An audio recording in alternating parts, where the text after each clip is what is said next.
बिस्मिल्लाहिर्रहमानिर्रहीम, अस्सलाम वालेकुम। जस्टिस काजी फ़ायज़ साहब के केस के हवाले से आने वाले दिन इंतहाई इंपॉर्टेंट है। उसकी रीज़न ये है कि सुप्रीम कोर्ट ऑफ पाकिस्तान ने 19 जून के फ़ैसले के अंदर जो डेडलाइन दी थी वो डेडलाइन इख्तिताम पजीर होने वाली है। डेडलाइन ख़त्म होने के दिन जैसे जैसे करीब आते चले जा रहे हैं, FPR की कार्रवाई तेज़ होती चली जा रही है और जस्टिस काजी फ़ायज़ साहब की अहलिया की जानिब से इल्ज़ामात में भी शिद्दत आती चली जा रही है। जस्टिस काजी फ़ायज़ साहब की अहलिया ने जितने भी जवाब अपने FPR के पास जमा कराए उसमें एक चीज़ तो कॉमन है और वो है प्राइम मिनिस्टर इमरान खान साहब पर इल्ज़ामात। बहुत से लोगों को वो मुसलसल इमरान खान की हवारी कहती रही अपने जवाबात में और वो बार बार ये मुतालबा कर रही हैं कि मुझे इमरान खान, वज़ीर-ए-आज़म इमरान खान, उनकी अहलिया, इसी तरह फ़रोग़ नसीम साहब, शहज़ाद अकबर साहब और अनवर मंसूर खान साहब, इन तमाम लोगों के टैक्स रिटर्न दिए जाएँ ताकि उनके टैक्स रिटर्न का वो जायज़ा ले सकें।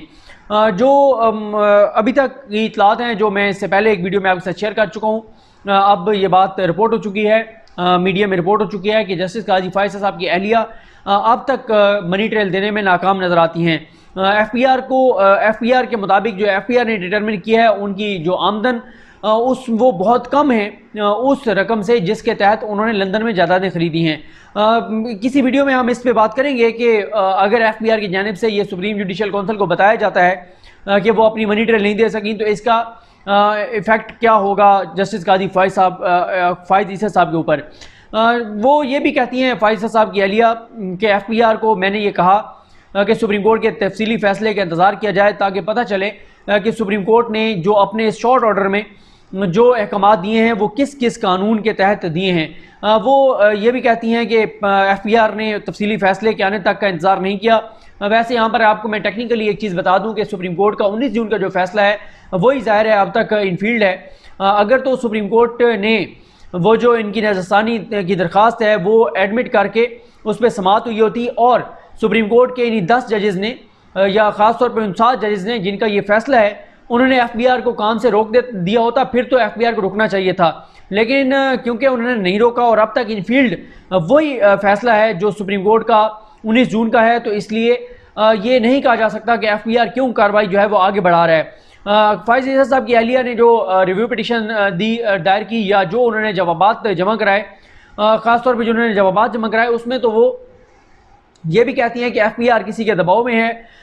लेकिन मैं ये समझता हूँ कि FPR जो भी रिपोर्ट देगा उसको 5 जजेस ने ही उसका जायज़ा लेना है, जिसमें चीफ जस्टिस पाकिस्तान शामिल हैं, जस्टिस गुलजार साहब, जस्टिस मुशीर आलम साहब शामिल हैं और तीसरे जज अब देखते हैं कि कौन से लिए जाते हैं क्योंकि उमर अता बंदियाल साहब तीसरे जो हैं वो मुशीर आलम साहब के बाद जो हैं वो सीनियर जज हैं, लेकिन वो क्योंकि इस बेंच को हेड करते रहे इसलिए कोई और जज जो हैं वो शामिल किए जाएंगे सुप्रीम जुडिशल काउंसिल में।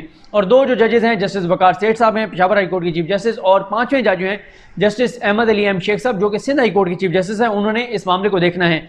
FPR जो भी रिपोर्ट देगा ज़ाहिर है ये 5 जजेस देखेंगे। इससे ज़्यादा और शफाफियत क्या हो सकती है कि एक जज का मामला अपने ही 5 जजेस बैठ कर देखेंगे।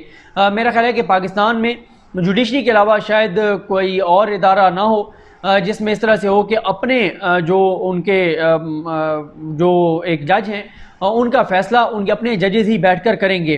वो फ़ायज़ साहब की अहलिया ने जो जवाब जमा कराए उन्होंने बार बार उन्होंने इमरान खान साहब पे इल्ज़ामात लगाए हैं। वो ये समझती हैं कि जस्टिस काजी फ़ायज़ साहब को निकालने के लिए ये सारा कुछ किया गया है। वो ये कहती हैं कि बात की जाती है रियासत मदीना बनाने की, तो वो कहती हैं कि मुझे ये जो 5 लोग हैं इनके टैक्स रिटर्न दिए जाएं ताकि मैं इनका जायज़ा ले सकूं कि जो मुझसे हिसाब मांग रहे हैं वो खुद जो है वो कितना टैक्स देते हैं और इमरान खान साहब जो 300 कनाल के घर में रहते हैं वो मुझसे कम टैक्स क्यों देते हैं। वही डोगर जर्नलिस्ट जिनकी दरख्वास्त पर ये सारी कार्रवाई शुरू हुई उन पर भी वो इल्ज़ामात लगा रही हैं और उन्होंने जो अपनी रिव्यू पिटिशन है उसमें सुप्रीम कोर्ट पर भी काफ़ी उन्होंने सवालात उठाए हैं। वो कहते हैं कि सुप्रीम कोर्ट ने अपने अख्तियारात से तजावुज़ किया है। सुप्रीम कोर्ट FPR को ये हुक्म नहीं दे सकती थी कि FPR इस तरह से कार्रवाई करे और वो ये उनका एक और जो दावा है वो ये कहती हैं कि मैं सुप्रीम कोर्ट को अपनी जो मनी ट्रेल है वो बता चुकी हूँ और वो ये भी कहती हैं कि जजेस उस वक्त मुतमईन नजर आए। आपको याद होगा जिस दिन वो सुप्रीम कोर्ट में पेश हुई थी, आई थिंक 18 जून की तारीख थी, उस दिन तफसील के साथ मैंने वीडियो की थी और उस वीडियो में मैंने आपको बताया था कि जब वो पेश हुई थी वीडियो लिंक के ज़रिए और उन्होंने वीडियो लिंक के ज़रिए डॉक्यूमेंट्स जो दिखाए थे कि ये मनी ट्रेल है, ये मैंने पैसे इस अकाउंट के ज़रिए भिजवाए, मैंने इस अकाउंट के ज़रिए भिजवाए, मैंने ऐसे कमाए।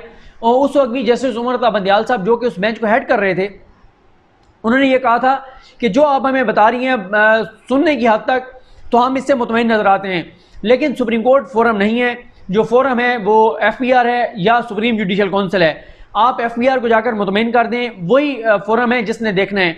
उस वक्त भी मैंने ये पॉइंट आपको बताया था कि उन्होंने जो चीज़ दिखाई थी, वो बताई थी, वो ये थी कि उन्होंने कितने पैसे 2003 से लेकर 2013 के दौरान कितने पैसे बैंकिंग चैनल्स के ज़रिए पाकिस्तान से बाहर भिजवाए। लेकिन FBR ने दो चीज़ें देखनी थी और देखनी हैं और देख रहा है FBR के दायरा। एक FBR के दायरा ये देख रहा है कि फाइज़ साहब की अहलिया ने पैसे भिजवाए बाहर कैसे, वो तो उसका जवाब उनके पास बाहर मौजूद है कि उन्होंने बैंकिंग ट्रांजैक्शन से पैसे बाहर भिजवाए। लेकिन उससे भी बड़ा जो सवाल है वो ये है कि वो पैसे कमाए कैसे। असल चीज़ ये है कि वो पैसे कमाए कैसे। जब सुप्रीम जुडिशल काउंसिल ने जस्टिस काजी फैसल साहब को शोकॉज नोटिस जारी किया था, उसमें भी उन्होंने कहा था कि आप मनी ट्रेल दें कि आप के बीवी बच्चों ने जो लंदन में प्रॉपर्टीज़ खरीदी हैं, उसका सोर्स ऑफ इनकम क्या था, आपने पैसे कमाए कैसे थे और आपने भिजवाए कैसे थे।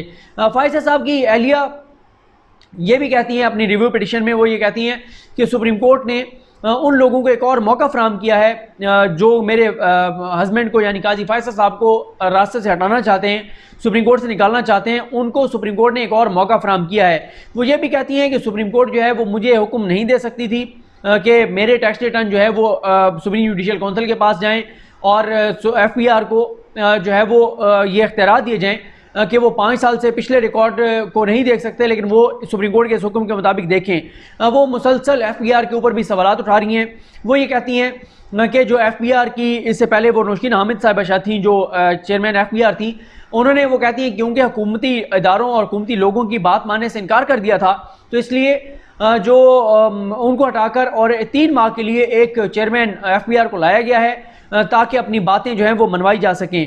वो बहुत से सवालात उठा रही हैं। वो ये कहती हैं कि इमरान खान के हवारी जो हैं वो इन्फ्लुएंस कर रहे हैं इस सारी प्रोसेस को, और मकसद ये है कि मेरे ख़िलाफ़ FBR लिखे और उस बुनियाद पर मेरे हस्बैंड को निकाल दिया जाए।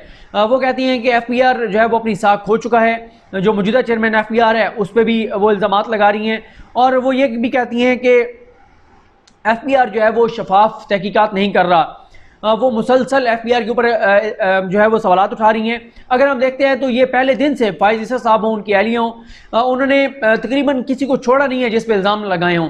यानी वही टोकर ने कंप्लेंट की, उस पर इल्ज़ामात। ये कंप्लेंट जो है वो किसके पास गई? ये कंप्लेंट गई एसिड रिकवरी यूनिट के पास, बैरिस्टर शहजाद अकबर के इदारे के पास, उनके ऊपर इल्ज़ामात। फिर मामला गया वज़ीर कानून के पास, फ़रोग नसीम साहब, उनके ऊपर इल्ज़ामात। फिर ये मामला प्राइम मिनिस्टर इमरान खान के पास गया, उन पर इल्ज़ामात। उन्होंने मामला सदर को भेजा, सदर पर इल्ज़ामात। सदर ने रेफरेंस जो है वो सुप्रीम जुडिशल काउंसिल को भिजवा दिया, सुप्रीम जुडिशल काउंसिल के मेंबरान पर इल्ज़ामात।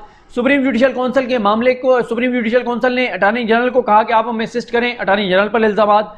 सुप्रीम जुडिशल काउंसिल के जो सेक्रेटरी हैं, जो रजिस्ट्रार हैं सुप्रीम कोर्ट के, उनके ऊपर इल्ज़ामात। उन्होंने उसके बाद ये मामला सुप्रीम कोर्ट में चैलेंज किया गया। सुप्रीम कोर्ट में पहले ही मरले में जस्टिस इजाज़ुल हसन साहब पर इल्ज़ामात, वो बेंच से लाग हो गए। जिस बेंच ने फैसला दिया उनके ऊपर इल्ज़ामात कि उनके पास इख्तियारात नहीं थे, उन्होंने इख्तियारात से तजावुज़ किया। फिर ये मामला FBR के पास गया, FBR के ऊपर इल्ज़ामात। और फ़रोग नसीम साहब जो एज ए वकील पेश हो रहे थे वफाकी जानिब से, उनके ऊपर इल्ज़ामात। साबिक जो अटार्नी जनरल हैं अनवर मंसूर खान, पहले वो वफाकी तरफ से पेश हो रहे थे, उनके ऊपर इल्ज़ामात। मैंने जैसा आपको बताया कि कोई बंदा फाइज ईसा साहब ने और उनकी अहलिया ने छोड़ा नहीं है जिसके ऊपर उन्होंने इल्ज़ामात न लगाए हों।